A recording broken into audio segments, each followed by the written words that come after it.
If you had a choice of just 3 prime lenses, what would they be? In this video, I'm going to show you the 3 prime lenses that practically live on my camera body and why these 3 lenses are the 3 lenses I couldn't live without. They have paid for themselves countless times and are used continuously for wedding photography, portraits, product photography, and pretty much 90% of what you see right here on the YouTube channel. But first, let me show you why prime lenses will instantly increase the quality of any of your photos and video. Prime lenses for me were really hard to adapt to. Obviously, there's no ability to zoom, so you do have to move around and think about your shots a little bit more. And obviously that does mean you normally have to have more than one lens with you. Prime lens, generally speaking, has a really wide aperture, f1.8, f1.4, f1.2.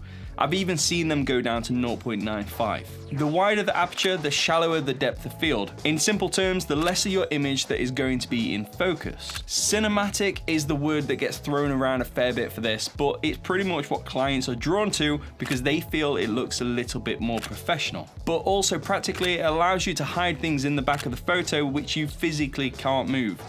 Sometimes it does happen. But the best thing for me about prime lenses is because the aperture is so wide, it allows more light into the lens, meaning a faster shutter speed and a lower ISO to take the photo. Simply put, sharper photos and less noisy photo and video. So onto the lenses. Now this first lens is easily my most favorite lens of all time. This lens has been with me since the beginning of the year and was only really purchased as an upgrade from the much more affordable version of this lens. The lens that I'm talking about is a Sony 35mm f1.4. This is the G Master version, but I previously owned the f1.8 version and only upgraded for a little bit better image quality, but more importantly for the amount of light it gave me. Now what does the 35mm offer and why did I buy one? Well, to me the 35mm is a bit like the Nifty 50, however it's not quite as tight. I've always wanted a prime lens that gave me an all-around feel. Something that allows me to get in amongst the action, take beautiful portraits, can do landscapes with it if I wish. Just an everyday type of lens that I can just throw on my camera, go out and do whatever I needed to with it.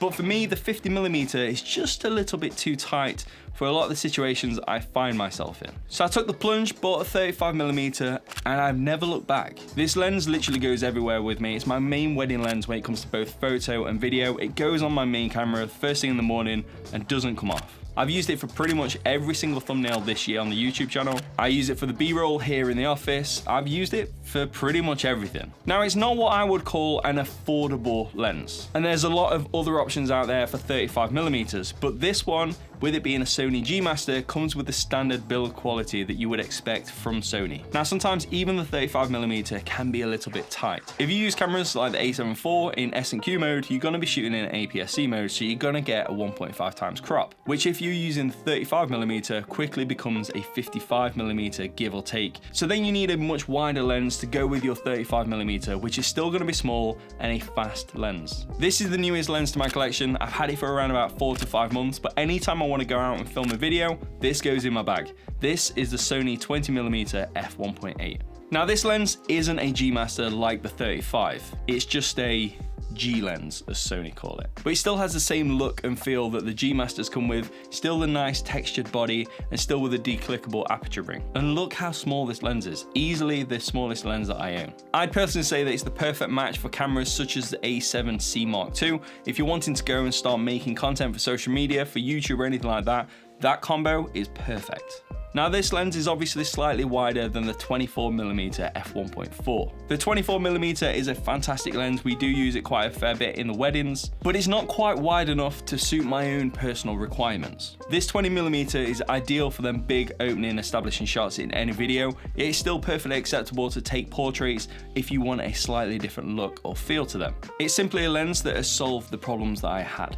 And if you need to film anything in S&Q mode, let's say on the A7R5 or the A7 IV, then you can film at 24mm or 30mm. So it's not too bad. Now let's jump to the opposite end of the scale. This lens has been with me for a good few years. It's incredibly fast to focus. It's given me the money shots, as I like to call them, for all my portraits and weddings. And honestly, I wouldn't dare do a wedding without it. The lens that I'm talking about is the 85mm f1.8. This is definitely an affordable lens that I'd recommend to anybody who's using a full frame Sony system. It gives you that telephoto look while still being small and lightweight. It has the fast aperture of f1.8 like other primes out there, which combined with the compressed look of an 85mm just really blows out that background and makes your subject pop. And with these three lenses, it's quite convenient because they are all the same filter thread, 67mm. So anytime I'm going out filming a video, I only have to take one filter with me. There's no need for step-up rings. It's only a minor thing, but it's strangely satisfying. Now I do need to address something. As much as I love this 85mm, if you're wanting the optimal image quality, it's possibly not the best lens to go for. I love it, I've used it for years, I'm very happy with the image quality, but I would like to upgrade at some point. I would like to upgrade to something that gives me a little bit more light, maybe an f1.4, perhaps a fraction sharper, and preferably with a little bit less chromatic aberration. I'm not taking the plunge just yet. I've tried the 85mm G Master, which is f1.4, and the image quality is nice. However, the focusing I wasn't a massive fan of. Now everybody I talk to seems to recommend the Sigma 85mm f1.4, and that is a lot more affordable than what the Sony G Master is, and people say it gives you a better image quality as well. But maybe an 85mm G Master version 2 is on the horizon.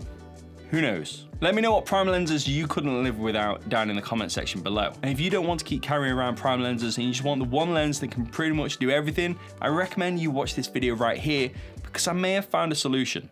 I'll see you soon. Laters.